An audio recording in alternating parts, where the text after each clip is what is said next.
Good morning, Lance. How are you doing today? I'm good. How are you? Fantastic, thanks.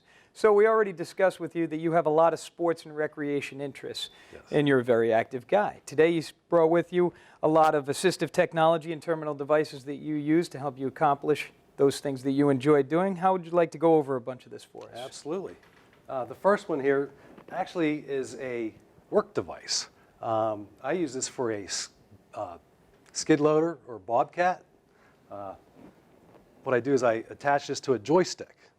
You could also use this for, gaming in the house with the TV set, you know. But acts as my forearm, and I just clamp it to the joystick, and I can manipulate it whatever way I want. Now I see you have a high-speed, what is that, a Parmesan cheese container there? That is a Parmesan cheese container with a piece of metal and a couple of clamps. Very low tech, and I designed it myself.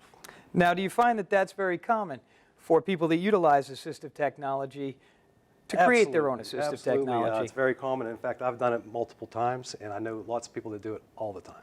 Fantastic. What else do you have for us here today, Lance? Well, here I have just another terminal device. It's a hand. I don't use it all the time, so I'm able to take it out and put it back in. This here is for riding a bicycle. I actually stick this onto the handlebars. This goes into my terminal device, and I'm able to manipulate the handlebars as such. And have you ever had any problems with not being able to come out of that terminal device? No, it has a pinch point on it. So if I fell off, it would come apart. Okay. The next one here is another terminal device, and this is for lifting things that you don't want to come out of your hand. You can take this apart, put it on the end, put a bar in there, lift weights. Just another helpful tool in the toolbox. Fantastic. Now this one here, I might need a little help with. Okay. This would be good for the volunteers whenever I'm working out. This is for deadlifts, actually. And if I could get this situated right. I put it on like such. If you could help me. Absolutely. Stick that on. There you go. Now what would I do? This hook goes onto the bar, and I bend down, and I can do my deadlifts. And do you find that there's a weight restriction on this? I have busted a couple stitches on it, so make sure the stitches are good. Okay. The next one is also another workout device. I actually take off my prosthetic, and I stick my residual limb inside the sock. And this is just a piece of canvas with a motorcycle strap and some chain. I put it to the cable gym system. Boom. If it's below me and I'm benching, I can do bench presses. If it's above me, I can do pull downs. Whatever push-pull exercise, I can do with this. Fantastic. And this is just an even amount. If I'm doing such, say, flies or arm raises, it keeps the leverage the same. If I'm lifting weight from the elbow on this side, I want to lift the weight from the elbow on this side. Okay. Now, do you utilize the same socket systems that you have on right now when you're doing your sports and recreation? I do not. I take this off and I use all the other things here. Okay. How about as far as, I know you said you like to run. I do. And do you utilize that leg when you run, or do you utilize a special leg when you run? I can utilize this leg, but it's not as fast as a running blade, which I like to use better. All right. Well, thank you very much, Lance. You're welcome. Hi, Lee. How are you today? Good, good. How about yourself? Thanks for coming in today. So, we've already discussed that you like a lot of different sport and recreation activities. And today you were good enough to bring in some of your equipment for us. So I see here we have a court chair. What type of court chair is this? This is my basketball chair. So designed for playing wheelchair basketball. And I see that you have some differences between this chair and your everyday chair.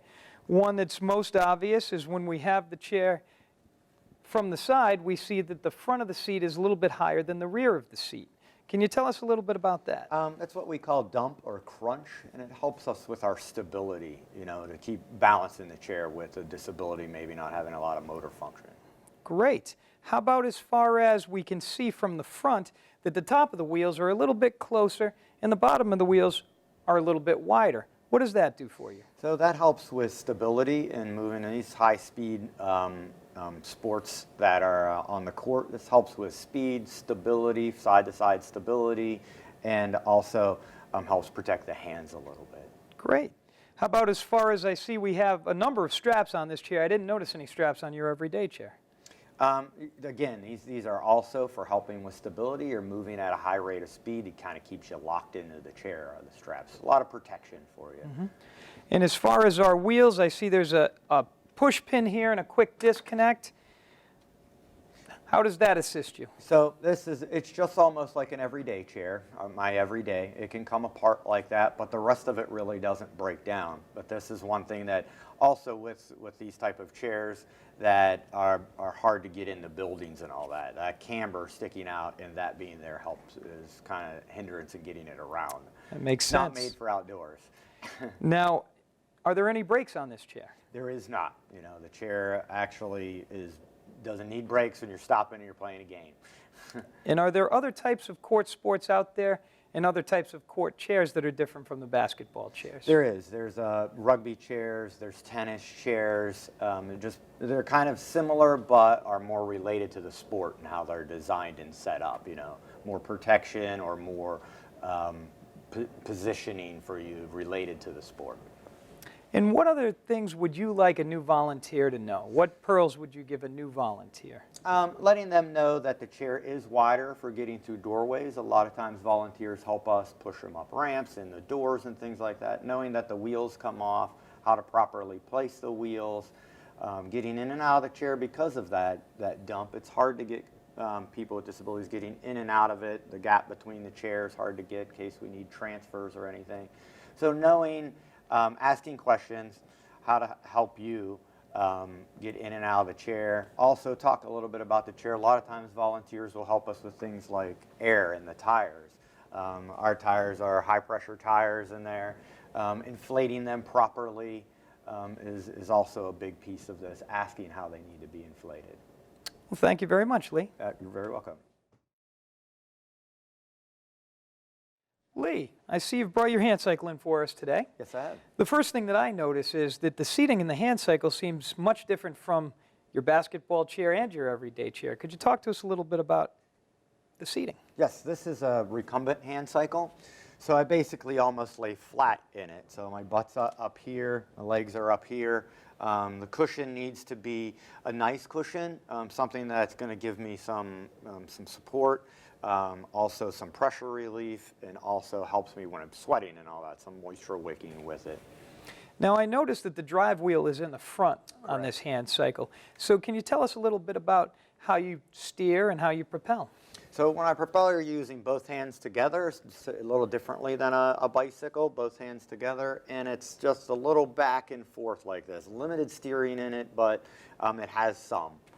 And how about as far as how do you shift your gears? So when I shift my gears as I'm coming around, I have a shifter up front here, and I just kind of hit it as I go by. I can make it easier, harder, whatever I need as I'm in competition. And is there any adjustability in this bike? There is some adjustability in the bike. You know, we have to adjust for different heights, so we have the footrest does come out a little bit. Up here, it can slide back and forth for just the different heights. Now, another thing that it's easy to notice on this hand cycle that is very long, it's big.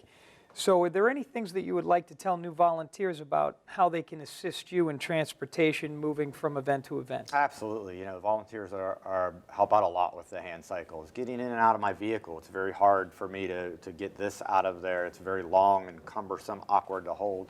So helping me get it out of my vehicle, transporting it to the place that I'm going to be transferring into it. I usually teach people how to pull it to the next one, and it's usually by the footrest up here, not trying to grab into the gears and all that and mess up my hand cycle. You grab it here, it's easy to transport to somewhere for me. Well, thank you, Lee. You're very welcome. Mark, you're an avid skier, and you've brought with you today some of the equipment used on the mountain. Yeah, pretty simple. The things that probably are different than every day skiing is the skier should wear an orange bib. That's more just to let everybody else know that they don't see, and the guide wears the same color. For a lot of skiers with visual impairments, the color of the bib gives them something easier to see with contrast on the mountain, so they're not, they can follow their guide. Other than that, it's off-the-shelf stuff. Radios. These are just two-way radios that have open microphones, so there's good communication between the skier and the guide. and helmet. This happens to be just an off-the-shelf helmet. I happen to need a larger one because I have a larger cranium, not because my brain is big, I'd like to believe that, but it's because I had hydrocephalus as a kid and my cranium expanded. So it's always good to have lots of different sizes of helmets. And other than that, it's just the white cane. That's to get to the event out of the parking lot where you need to be. Not everybody uses one, but you can't really use your white cane on the mountain, so you have to rely on this other technology. Now, as far as I notice, you have your goggles on that helmet. Is there something the volunteer should know about those for individuals with low vision? Right. So these are my bright light sunshine goggles. They have a darker tint. I have a clear pair for night skiing and a pair that's in between for when it's cloudy out. But it's good to know that a lot of times volunteers will be asked to bring different set. You know, a person brings 3 sets of goggles with them to an event. They might be asked to help change out the goggles. And are there any other pearls for a new volunteer on the mountain that you'd like them to know? Yes. The guide is actually trained. There's special training for that, but new volunteers, as long as they're good skiers and can follow, I like to have a wingman on either side. A lot of times that's my daughters, and they're just there to keep people away, and they're connected with their own radios to give us a heads up. Thank you, Mark. Thank you. All right, so Justin, what we have here is a sit ski. Justin and I are both pretty avid skiers. We do a lot of work in this area. Just a general overview of this. I'll start with the seat, but this is the whole ski rig. There's a bucket, it's a seat, person sits in it. Just like with all the other activities, it's good to have proper seating in there. Each person's going to be individual. You kind of want a tight fit, but you also want to make sure that you're not causing any other secondary problems like pressure sores. This is the rig portion. There's different types of rigs, different types of skis out there. There's a shock that comes down. Most of these skis have a locking mechanism that you can unlock when someone gets close to the chairlift. It'll pop up, and that way they can go onto the lift a little bit easier. The volunteers can assist with loops on the side and be able to hold onto that and lift them up onto the ski lift. We have a little bit of adjustability here in the footrest that allows the individual, if they're taller or shorter, to have a good fit within the ski. Then we utilize outriggers in most cases, which look like small crutches or smaller ski poles with a ski affixed to the bottom. They can be used to propel. They can be used by the individual to push up and get themselves on and off the chairlift. So this is like a ski pole. Just like a ski pole. And then when you get on when you're ready to ski, you pop the thing down, and there you go. And you're able to utilize that to turn and for lateral stability. What volunteers need to know, these things are not easy to move around, just like the hand cycles. So they have to be lifted and probably carried from someone's car to where it's going to be used. So there's that to think about. When people get in and out of it, these are not very stable, so we always like to have someone holding the back of the ski while helping with the transfer. In many cases, people transport their mono skis on a skateboard. It's got the same binding as a ski does. This one doesn't have the ski, but you can see down here there's the boot.